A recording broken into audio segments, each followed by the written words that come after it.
People, कैसे हैं आप सब लोग। मैं हूं आपका दोस्त, आपका होस्ट अर्पित त्रिपाठी, और मैं आप लोगों को वेलकम करता हूं हमारे हिस्ट्री के नेक्स्ट वीडियो में। गाइस, हमने इससे पहले चैप्टर नंबर 4 कंप्लीट कर लिया था।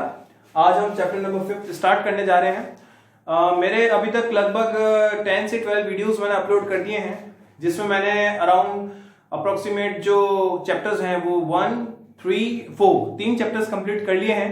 ये हमारा 4th चैप्टर है एंड इसके बाद हम धीरे धीरे करके सारे चैप्टर्स एनसीईआरटी के कंप्लीट करते चलेंगे हिस्ट्री के। कई लोगों की क्वेरीज मेरे पास आ रही हैं। क्वेरीज ये आ रही हैं कि सर हम ज्योग्राफी कब स्टार्ट करेंगे, हम सिविक्स कब स्टार्ट करेंगे, हम अदर सब्जेक्ट्स कब स्टार्ट करेंगे। एंड और एक क्वेरी जो सबसे ज्यादा आ रही है वो ये आ रही है कि सर हम इन वीडियोस को पढ़ें कैसे। मैं आपको सबके आंसर्स दूंगा इस वीडियो में। देखिए गाइस, सबसे पहले तो जो पढ़ने का तरीका है वो मैं आपको बता देता हूं। मैं शुरुआत में थोड़ा सा टाइम आप लोगों को दे देता हूं, छोड़ देता हूं। उस समय आप वीडियो को पॉज करके आप नोट्स इसके उतार सकते हैं, ठीक है। एंड और या लास्ट में भी मैं टाइम दे देता हूं पॉज करके, तो आप उस समय भी नोट्स कॉपी कर सकते हैं। नोट्स आप इसके कॉपी कर लीजिए, उनको वापस एक बार समझ लीजिए जो मैंने वीडियो में समझाया है, ठीक है। वीडियो में समझने के बाद में जो नोट्स आपने कॉपी किए हैं उनको माइंड में रखिए। एंड या तो हो सके तो जो चैप्टर में पढ़ा रहा हूं उसकी बुक की रीडिंग पहले कर लीजिए, नहीं तो बाद में कर लीजिए, जैसे आपको कंफर्टेबल लगता है। उससे क्या होगा कि जो आप बुक की रीडिंग करेंगे तो उससे आपको ये चैप्टर और अच्छे से समझ में आएगा। देखिए, बुक की रीडिंग बहुत एसेंशियल है, सिर्फ वीडियोस देखने से कोई काम नहीं होगा। आप जो हमारी एनसीईआरटी ने बुक्स इशू करी हैं आप उनको पढ़िए, ठीक है। एंड एनसीईआरटी की बुक्स को पढ़ने से आपकी तैयारी का बेस बहुत अच्छा होगा। दूसरा जो क्वेश्चन हमारे पास निकल के आ रहा है कि सर हम ज्योग्राफी कब स्टार्ट करेंगे। तो गाइस, मैं आपको एक चीज बता दूं कि अभी अगर सही तरीके से देखा जाए तो एक बार हिस्ट्री को कर लेना ज्यादा ठीक रहता है। हम या तो पूरी हिस्ट्री एक साथ कंप्लीट करेंगे, नहीं तो ऐसा हो सकता है कि हम 6th, 7th, 8th तक की हिस्ट्री कर लें, उसके बाद में हम ज्योग्राफी 6th, 7th, 8th ऐसे करें। कोई भी मेथड हो सकता है। आप लोगों को क्या सजेशंस हैं, आप अपने सजेशंस मुझे कमेंट बॉक्स में दीजिए, क्योंकि ऐसा तो देखिए है नहीं कि मैं हिस्ट्री के अलावा और कुछ करूंगा नहीं। ऑब्वियस सी बात है, हम सारे एनसीईआरटी के टॉपिक्स कवर करते चलेंगे जो कि सोशल साइंस और इकोनॉमिक्स के अंदर आते हैं। तो आप लोगों को कौन सा कंसेप्ट अच्छा लगता है कि तीनों क्लास का एक साथ हो जाए, या फिर पूरा हिस्ट्री हम 12th कंप्लीट कर लें। जैसा भी हो, आप अपने जो सजेशंस हैं वो मुझे कमेंट बॉक्स में दे सकते हैं, हम जरूर उस पर फॉलो करके उसको इम्प्लीमेंट करेंगे। तो चलिए गाइज, आज का हम वीडियो अपना स्टार्ट करते हैं। आज का जो हमारा चैप्टर है वो है चैप्टर नंबर 5। चैप्टर नंबर 5 हमारा है what books and burials tells us. जो किताबें हैं और जो ब्यूरियल्स हैं ये हमें क्या बताते हैं, ठीक है। ये हमारा चैप्टर है एंड इसमें ये ओवरव्यू दे रखा है कि हम क्या क्या इसमें टॉपिक्स पढ़ने वाले हैं।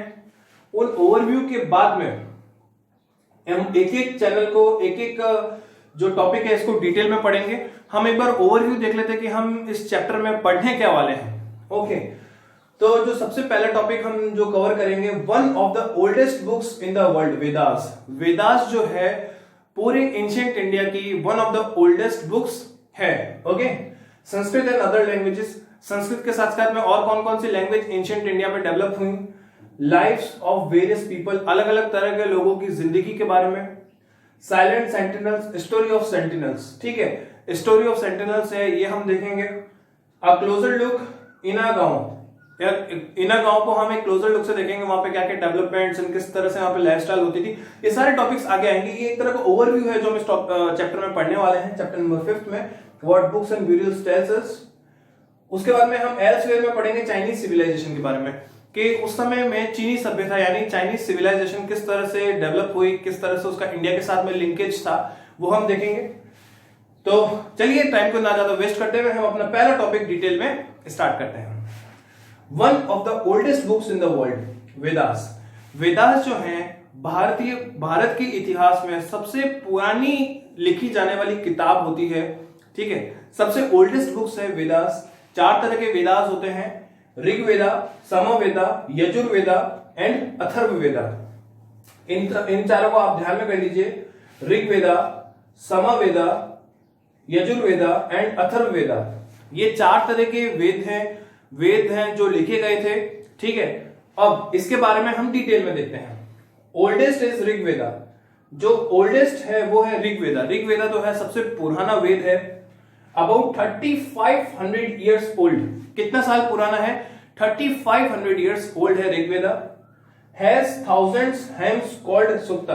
इसमें कई सारे हजारों हेम्स हैं जिनको हम सुक्ता कहते हैं। In praise of various gods and goddesses, जिसमें कई सारे गॉड्स एंड गॉडेसेस का बखान किया गया है, मतलब उनके बारे में डिस्क्रिप्शन दिया गया है। ठीक है, ऋग्वेदा जो है सबसे पुराना वेद है, जो लगभग 3500 साल पहले लिखा गया है। And it has thousands of hymns called Sukta. मतलब इसमें थाउजेंड हजारों हिम्स हैं जिनको हम सुक्ता कहते हैं। In praise of various gods and goddesses, मतलब कई सारे डिफरेंट गॉड्स, भगवान और देवियों का उसमें डिस्क्रिप्शन, वर्णन दिया गया है। ठीक है, नेक्स्ट जो पॉइंट आता है हमारा, 3 गॉड्स स्पेशली टोल्ड। ठीक है, इसमें इन गॉड्स के बारे में स्पेशली बताया गया है। फर्स्ट, अग्नि, गॉड ऑफ फायर। जो अग्नि होते थे, अग्नि है जो गॉड ऑफ फायर माने गई हैं।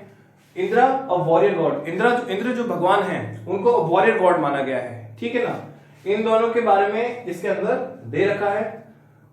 सुमा, a plant from which a special drink is prepared, also called hemp और भांग।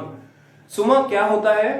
अ plant from which a special drink is prepared. एक ऐसा प्लांट है जिसमें से स्पेशल ड्रिंक जो है प्रिपेयर करी जाती है।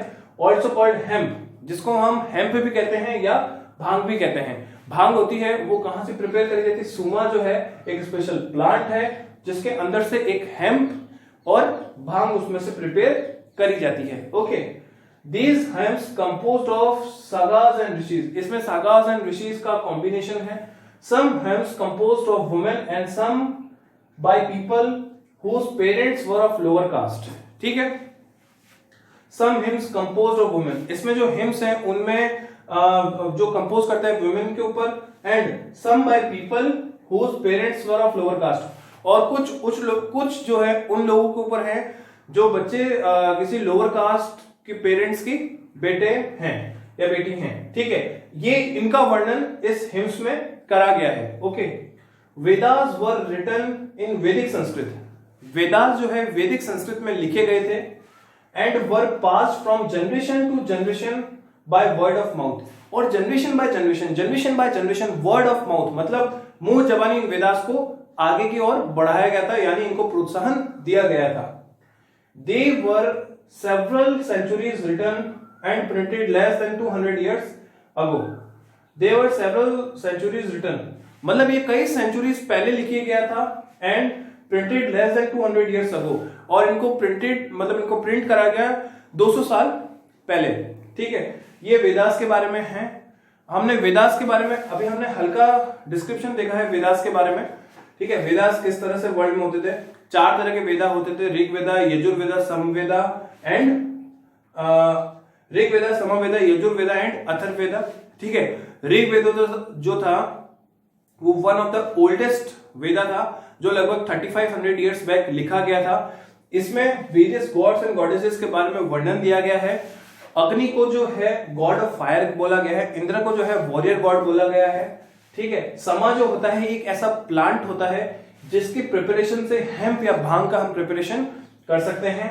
ठीक है, और जो वेदास थे वो वैदिक संस्कृत में लिखे गए थे और generation by generation pass on होते गए। और ये जो है सेवरल सेंचुरीज रिटर्न, पहले कई सारे सेंचुरीज पहले लिखे गए थे एंड 200 साल पहले इनको प्रिंट किया गया है।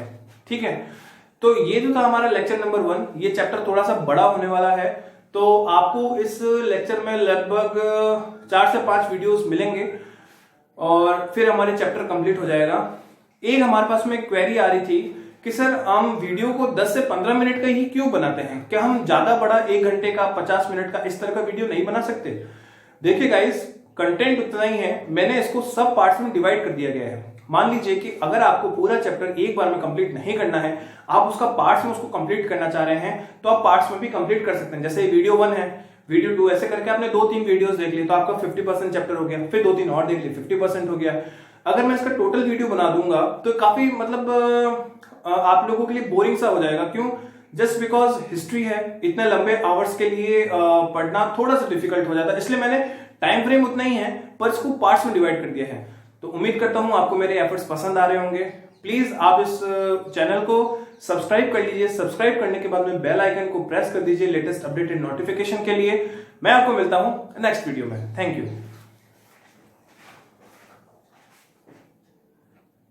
मैंने बोर्ड खाली छोड़ दिया है, आप पॉज करके लिख लीजिए।